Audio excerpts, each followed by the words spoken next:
सावधान ओडिशा आपण मानकु स्वागत। आज हूँ 13 फेब्रुआरी गुरुवार। चलतु देखने देश विदेश 15टी बड़ खबर। जदि एपर्यंत वीडियो को लाइक करना यथाशीघ्र वीडियो को लाइक करूँ जहाद्वारा ये गुरुत्वपूर्ण खबर आपण मान पाखे सर्वोदय पहुँचार। नंबर 1 बढ़िला कनिष्ठ शिक्षकों दरमा एवं पाइबे 16,000। बढ़िला कनिष्ठ शिक्षकों दरमा मासिक 16,000 टंका को पारिश्रमिक वृद्धि कले सरकार। पूर्वर पाउथिले 11,000। समग्र शिक्षा योजना रे बढ़िला कनिष्ठ शिक्षकों दरमा। गणशिक्षा विभाग पक्षरु प्रकाश पाइला विज्ञप्ति। समग्र शिक्षा कार्यक्रम में प्राथमिक और उच्च प्राथमिक स्तर में कनिष्ठ शिक्षक मैंने नियोजित होती मासिक 11,100 टंका पारिश्रमिक दि जाउतिला। दरमा वृद्धि से विभिन्न समय दाबी कर आसुतिले। शेष में राज्य सरकार से दाबी शुणी। राज्य में 5,000 कनिष्ठ शिक्षकों दरमा वृद्धि घोषणा कर 16,000 टंका पाइबे। एने गणशिक्षा विभाग पक्षर विधिवत भाव विज्ञप्ति प्रकाश पाई। नंबर 2 13 विधानसभा बजेट अधिवेशन। मुख्यमंत्री मोहन चरण मांझी राजभवन में पहुंची राज्यपाल हरिबाबू कुंभमपति सौजन्यमूलक साक्षात करिसेंती। उभयों मध्य विभिन्न प्रसंग आलोचना होती। वर्षर प्रथम अधिवेशन होता कारण आसंता काली राज्यपाल संबोधन गृह कार्य आरंभ होपटे आज बाचस्पति सुरमा पाढ़ी अध्यक्षतार सर्वदलीय बैठक आरंभ होती। शासक विरोधी दल नेता मैंने अंशग्रहण करते। श्रृंखलित गृह कार्य सह फलप्रद आलोचना बाचस्पति समस्त सहयोग लोड़े। विभिन्न प्रसंग में आलोचना अनुमति देवाक दाबी कर विरोधी। नंबर 3 मुख्यमंत्री मोहन मांझी बड़ घोषणा। एणिकी नवम और दशम श्रेणी पिला मध्याह्न भोजन मिल। पूर्वर केवल अष्टम श्रेणी पर्यंत छात्र छात्री को मध्याह्न भोजन मिलूला। एणिके प्रथम दशम श्रेणी पर्यंत समस्त पिला मध्याह्न भोजन व्यवस्था लाभ मिल पार। राज्य में 700 स्कूल पीएमसी विद्यालय परिणत हो बोली मुख्यमंत्री मोहन मांझी कटक रानीहाट हाईस्कूल शतवार्षिक अवसर में कहते। आग को शिक्षक नियुक्ति को अधिक गुरुत्व दिज्व से कहते। रानीहाट हाईस्कूल हेब ऐतिह्य विद्यालय। नंबर 4 पुओ जन्म हेले मिल 10,000 झील हेले मिल 12,000 टंका। राज्य में कार्यकारी होता ममता योजना सहित प्रधानमंत्री मातृवंदना योजना मिलित भाव कार्यकारी कर कन्या संतान जन्म पर गर्भवती मानक वर्ष को 12,000 टंका प्रदान कर। पूर्वर 10,000 टंका मिलूला। गर्भवती प्रसूति महिला मानक उत्तम स्वास्थ्य तथा कन्या संतान को जन्मत प्रोत्साहित करने मुख्यमंत्री मोहन चरण मांझी निष्पत्ति ग्रहण करते। योजना रे पुत्र संतान जन्म क्षेत्र में 10,000 टंका प्रदान कर। तेज कन्या संतान पूर्वर 10,000 टंका दी जाउथिबा बेले मिलित योजना रे 12,000 टंका दिया। सर्वाधिक 2टी संतान जन्म क्षेत्र में यह सहायता मिल। नंबर 5 कुंभमेला रे बुड़ पकड़ाणी 50 कोटी श्रद्धालु। दिन को दिन श्रद्धालुओं संख्या वृद्धि पाउथिबा बेले वर्तमान सुधा 50 कोटी लोक कुंभमेला रे बुड़ पकाइछन्ति। एही अवसर में योगी समाजवादी पार्टी अध्यक्ष अखिलेश को मध्य टार्गेट करते। उत्तर प्रदेश जनसंख्या 25 कोटी होता बेले 50 कोटी लोक प्रयागराज को आसी सारी। मुख्यमंत्री कहते किसी लोकों अभ्यास जे से कुंभरे स्नान करने को मना करुँच। नंबर 5 राति खसब दिन में बढ़ पारद।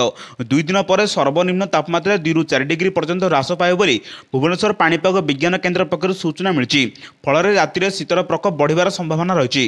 गतकाली राति सर्वनिम्न तापमात्रा जी उदयगिरी सबुठ कम 9.8 डिग्री रेकर्ड करा जायछि। फुलबाणी एवं सिमिलीगुड़ा 11.5 डिग्री लेखाएं, राउरकेला 13.2 डिग्री, कोरापुट और नवरंगपुर में 14 डिग्री लेखाएं, झारसुगुड़ा 14.4 डिग्री, कटक में 18.2 डिग्री रेकर्ड करा जायछि। नंबर 5 गत किछि दिन हेला हु हु होई बढ़ी चली सुना दर। यह नहीं चिंतार ग्राहक किंतु आज सुना दर में परिवर्तन देखा मिली। तेज गतकाल आज दर सामान्य कम रही। गतकाली राजधानी भुवनेश्वर में भरी 22 कैरेट सुना दर 80,100 टंका थिया बेले आज यह ह्रास पाई 79,400 टंका पहुंची। आज भारतीय बजार में 24 कैरेट सुना मूल्य 10 ग्राम पिछा 26,670 टंका रही।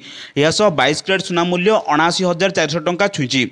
सेपरी आज भुवनेश्वर में 24 कैरेट सुना दर 26,670 टंका रही बेले 22 कैरेट सुना दर 79,400 टंका होती। नंबर 7 महंगा माड़ू आश्वस्ति। 5 मासरे सर्वनिम्न स्तर में खुचरा मुद्रास्फीति। उपभोक्ता मूल्य सूचकांक आधारित खुचरा मुद्रास्फीति डिसेम्बर में 5.22% और गत वर्ष जनवरी में 5.1% थिला। बुधवार दिन प्रकाशित सरकारी तथ्य अनुसार जनवरी में खाद्य मुद्रास्फीति 6.02% रही, जहाँ डिसेम्बर में 8.3% और गत वर्ष सामान मासरे 8.3% थिला। एबे देश में खुचरा मुद्रास्फीति भारतीय रिजर्व बैंक आरबीआई द्वारा निर्धारित लक्ष्यर प्राय पाखापाखि पहुंची, जहाँ को 2 ରୁ 4%। खुचरा मुद्रास्फीति को नहीं एक्सपर्ट एवं आरबीआई जो अनुमान करुला बुधवार आसवा संख्या एठार भल रही। नंबर 8 विराट कोहली खराब प्रदर्शन दे गति करुँच। यापर भी से बड़ कीर्तिमान स्थापन କରିଛନ୍ତି। ବିରାଟ ଏସିଆର ସବୁଠୁ ଅଧିକ ରନ୍ କରିଥିବା ଖେଳାଳିଙ୍କ ସୂଚୀରେ ସାମିଲ ହୋଇଯାଇଛନ୍ତି। କୋହଲି ଏହି ରେକର୍ଡ ଇଂଲଣ୍ଡ ବିପକ୍ଷ ଅହମ୍ମଦାବାଦରେ ଖେଳାଯାଉଥିବା ତୃତୀୟ ଦିନିକିଆ ମ୍ୟାଚ୍ରେ କହିଛନ୍ତି। ଏସିଆ ପିଚ୍ରେ ସବୁଠୁ ଅଧିକ ରନ୍ କରିବାର ମାମଲାରେ ସବୁଠାରୁ ଉପରେ ସଚିନ ତେନ୍ଦୁଲକର ଅଛନ୍ତି, ଯିଏ 21,000ରୁ ଅଧିକ ରନ୍ କରିଥିଲେ। ସେହିଭଳି ବିରାଟ ଏବେ ଏସିଆ ପିଚ୍ରେ 16,000 ରନ୍ ପୁରା କରିଛନ୍ତି।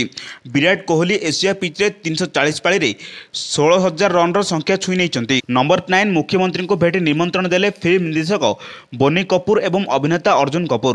ଆଜି ଓଡ଼ିଶା ବିଧାନସଭା ପ୍ରକୋଷ୍ଠରେ ମୁଖ୍ୟମନ୍ତ୍ରୀ ଶ୍ରୀ ମୋହନ ଚରଣ ମାଝୀଙ୍କୁ ପ୍ରସିଦ୍ଧ ବଲିଉଡ୍ ଫିଲ୍ମ ନିର୍ମାତା ବୋନି କାପୁର ଏବଂ ଅଭିନେତା ଅର୍ଜୁନ କାପୁର ସୌଜନ୍ୟମୂଳକ ସାକ୍ଷାତ କରିଛନ୍ତି।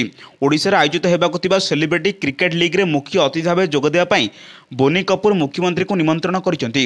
ବୋନି କପୁର କହିଛନ୍ତି ଯେ ଓଡ଼ିଶାର ଫିଲ୍ମ ସୁଟିଂ ପାଇଁ ବ୍ୟାପକ ପ୍ରାକୃତିକ ସୌନ୍ଦର୍ଯ୍ୟ ଏବଂ ପର୍ଯ୍ୟାପ୍ତ ସୁବିଧା ରହିଛି। ଏସବୁର ପ୍ରଚାର ପ୍ରସାର ହେଲେ ବହୁ ଫିଲ୍ମ ନିର୍ମାତାମାନଙ୍କ ପାଇଁ ଓଡ଼ିଶା ହେବ ପସନ୍ଦଯୋଗ୍ୟ ଫିଲ୍ମ ସୁଟିଂ ସ୍ଥାନ। ଏଥିସହିତ ରାଜ୍ୟ ପର୍ଯ୍ୟଟନର ମଧ୍ୟ ଅଭିବୃଦ୍ଧି ଘଟିବ ବୋଲି ସେ କହିଛନ୍ତି। ନମ୍ବର 10 କଟକ ରେଳ ଷ୍ଟେସନ ପୁନର୍ବିକାଶ କାର୍ଯ୍ୟ 3ଟି ଟ୍ରେନ୍ର ମାର୍ଗ ପରିବର୍ତ୍ତନ। ପୂର୍ବତଟ ରେଳପଥର ଖୋର୍ଦ୍ଧା ରୋଡ୍ ରେଳମଣ୍ଡଳ ଅନ୍ତର୍ଗତ କଟକ ରେଳ ଷ୍ଟେସନରେ ଏୟାର କନକୋର୍ସ ନିର୍ମାଣ ଏବଂ ୟାର୍ଡ ନବୀକରଣ ଓ ଅନ୍ୟାନ୍ୟ ନିରାପତ୍ତା ସମ୍ବନ୍ଧୀୟ ଆଧୁନିକରଣ କାର୍ଯ୍ୟକୁ ଦୃଷ୍ଟିରେ ରଖି ମାସକ ମଧ୍ୟରେ 3ଟି ଦ୍ରୁତଗାମୀ ଟ୍ରେନ୍କୁ ମାର୍ଗ ପରିବର୍ତ୍ତନ କରିବାକୁ ଯୋଜନା କରାଯାଉଛି। ଏହି ଅସ୍ଥାୟୀ ମାର୍ଗ ପରିବର୍ତ୍ତିତ ଟ୍ରେନ୍ଗୁଡ଼ିକୁ ବାରଙ୍ଗ କଟକ କପିଳାସ ରୋଡ୍ ନିର୍ଦ୍ଧାରିତ ମାର୍ଗ ପରିବର୍ତ୍ତେ ବାରଙ୍ଗ ନରାଜ ମାର୍ଥାପୁର କପିଳାସ ରୋଡ୍ ମାର୍ଗରେ ଚଳାଚଳ କରିବ। କଟକ ଷ୍ଟେସନରେ ଏହି ଟ୍ରେନ୍ଗୁଡ଼ିକର ରହଣୀକୁ ବାଦ୍ ଦିଆଯିବ ଏବଂ 16 ଫେବୃଆରୀରୁ 17 ମାର୍ଚ୍ଚ 2025 ପର୍ଯ୍ୟନ୍ତ ନରାଜ ମାର୍ଥାପୁର ରେଳ ଷ୍ଟେସନରେ ଅସ୍ଥାୟୀ ରହଣୀ ପ୍ରଦାନ କରାଯିବ। ନମ୍ବର 11 ଆମେ ଏପରି ଜ୍ଞାନ ସୃଷ୍ଟି କରିବା ଯାହା ବିଶ୍ୱକୁ ସକାରାତ୍ମକ ଭାବେ ରୂପାନ୍ତରିତ କରିବ। ଭାରତୀୟ ପ୍ରଯୁକ୍ତି ପ୍ରତିଷ୍ଠାନ ଭୁବନେଶ୍ୱର ଏହାର 7ବର୍ଷ ପ୍ରତିଷ୍ଠା ଦିବସରେ ମହାସମାରୋହରେ ପାଳନ କରିଛି। ଏହି ଅବସରରେ ବୁଧବାର ଅରଗୁଳରେ ଅନୁଷ୍ଠାନର କ୍ୟାମ୍ପସରେ ଭିତ୍ତିପ୍ରସ୍ତର ସ୍ଥାପନ ସ୍ମୃତିଚାରଣ କରାଯାଇଥିଲା।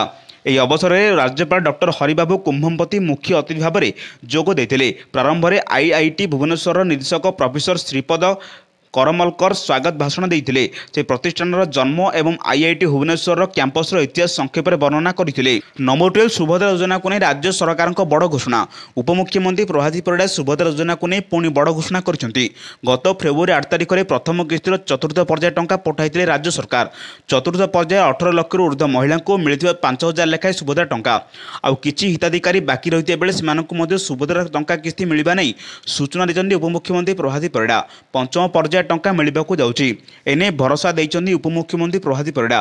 ବର୍ତ୍ତମାନ ସୁଦ୍ଧା 98 ଲକ୍ଷ ମହିଳା ସୁଭଦ୍ରା ଟଙ୍କା ପାଇସାରିଥିବା ବେଳେ ଆଉ 2 ଲକ୍ଷ ମହିଳା ଆକାଉଣ୍ଟକୁ ଯିବ ସୁଭଦ୍ରା ଟଙ୍କା। ନମ୍ବର 13 ମୁଖ୍ୟମନ୍ତ୍ରୀଙ୍କ ନିଷ୍ପତ୍ତି ଶିକ୍ଷାଦାତାଙ୍କୁ ସଶକ୍ତ କରିବା ସହିତ ପ୍ରାଥମିକତା ଶିକ୍ଷାକୁ ସୁଦୃଢ଼ କରିବ। ସମଗ୍ର ଶିକ୍ଷା ଅଧୀନରେ ପ୍ରାଥମିକ ବିଦ୍ୟାଳୟର କନିଷ୍ଠ ଶିକ୍ଷକମାନଙ୍କ ଦରମା ବୃଦ୍ଧି କରୁଥିବା ମୁଖ୍ୟମନ୍ତ୍ରୀ ମୋହନ ଚରଣ ମାଝୀଙ୍କ ବିଦ୍ୟାଳୟ ଓ ଗଣଶିକ୍ଷା ମନ୍ତ୍ରୀ ନିତ୍ୟାନନ୍ଦ ଗଣ୍ଡ ଧନ୍ୟବାଦ ଜଣାଇଛନ୍ତି। ସୂଚନା ଥାଉ କି ଆଜି ବିଦ୍ୟାଳୟ ଓ ଗଣଶିକ୍ଷା ବିଭାଗ ପକ୍ଷରୁ ଏକ ବିଜ୍ଞପ୍ତି ମାଧ୍ୟମରେ ଏହା ଜଣାଇ ଦିଆଯାଇଛି ଯେ ସ୍କିମାଟିକ୍ କନିଷ୍ଠ ଶିକ୍ଷକମାନଙ୍କ ମାସିକ ପାରିଶ୍ରମିକ 11,000 ଟଙ୍କାରୁ 16,000 ଟଙ୍କାକୁ ବୃଦ୍ଧି କରାଯାଇଛି। ସମଗ୍ର ଶିକ୍ଷା କାର୍ଯ୍ୟକ୍ରମରେ ପ୍ରାଥମିକ ଓ ଉଚ୍ଚ ପ୍ରାଥମିକ ସ୍ତରରେ ନିୟୋଜିତ ସ୍କିମାଟିକ୍ କନିଷ୍ଠ ଶିକ୍ଷକମାନଙ୍କୁ ମାସିକ 11,000 ଟଙ୍କା ପାରିଶ୍ରମିକ ଦିଆଯାଉଥିଲା। ନମ୍ବର 14 କିଏ ହେବ ରାଜ୍ୟ ବିଜେପି ସଭାପତି? ବିଜେପିକୁ ଏଯାଏଁ ମିଳିନାହିଁ ରାଜ୍ୟ ସଭାପତି। ସାଂଗଠନିକ ନିର୍ବାଚନ ସରିବା ସତ୍ତ୍ୱେ ପଦ୍ମ ଘୁଞ୍ଚି ଘୁଞ୍ଚି ଗଲା ଭଳି ରାଜ୍ୟ ବିଜେପି ସଭାପତିଙ୍କ ନାଁ ବି ଘୁଞ୍ଚି ଘୁଞ୍ଚି ଯାଉଛି। 37 ସାଂଗଠନିକ ଜିଲ୍ଲା ମଧ୍ୟରୁ 23 ଜିଲ୍ଲା ସଭାପତିଙ୍କ ନାଁ ଘୋଷଣା ସରିଛି। ଏବେ ବି 14 ଜିଲ୍ଲାର ନାଁ ଘୋଷଣା ଝୁଲି ରହିଛି। ଦଳର ସମ୍ବିଧାନ ଅନୁସାରେ ଆଧାର ଅଧିକ ଜିଲ୍ଲା ସଭାପତିଙ୍କ ନାଁ ଘୋଷଣା ପରେ ରାଜ୍ୟ ସଭାପତିଙ୍କ ନାଁ ଘୋଷଣା ହେବା କଥା। ରାଜ୍ୟ ବିଜେପିର କିଏ ସଭାପତି ହେବ ତାକୁ ନେଇ ଚର୍ଚ୍ଚା ଆଲୋଚନା ଜାରି ରହିଛି।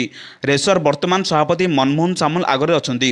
ତୃତୀୟ ଥର ପାଇଁ ମନମୋହନଙ୍କୁ ଏହି ଗୁରୁଦାୟିତ୍ୱ ଦେବାକୁ ବିଜେପି ଚିନ୍ତା କରୁଛି। 2024ରେ ମନମୋହନଙ୍କ ନେତୃତ୍ୱରେ ବିଜେପି ନିର୍ବାଚନ ଜିତି ରାଜ୍ୟରେ ସରକାର କରିବାକୁ ସକ୍ଷମ ହୋଇପାରିଥିଲା। ନମ୍ବର 15 ଆସନ୍ତା ଶିକ୍ଷାବର୍ଷରେ ମିଳିବ ମଧ୍ୟାହ୍ନ ଭୋଜନ।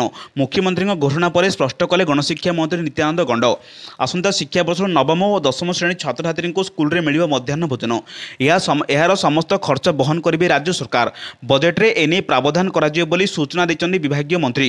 ପୂର୍ବରୁ ପ୍ରଥମରୁ ଅଷ୍ଟମ ଶ୍ରେଣୀ ପିଲାଙ୍କୁ ମଧ୍ୟାହ୍ନ ଭୋଜନ ଦିଆଯାଉଥିଲା, କିନ୍ତୁ ଏଥିରୁ ନବମ ଓ ଦଶମ ଶ୍ରେଣୀ ପିଲାଙ୍କ ଛାତ୍ରଛାତ୍ରୀଙ୍କୁ ବାଦ୍ ପଡ଼ୁଥିଲେ, ଯାହାକୁ ଦୃଷ୍ଟିରେ ରଖି ରାଜ୍ୟ ସରକାର ଏହି ନିଷ୍ପତ୍ତି ନେଇଛନ୍ତି।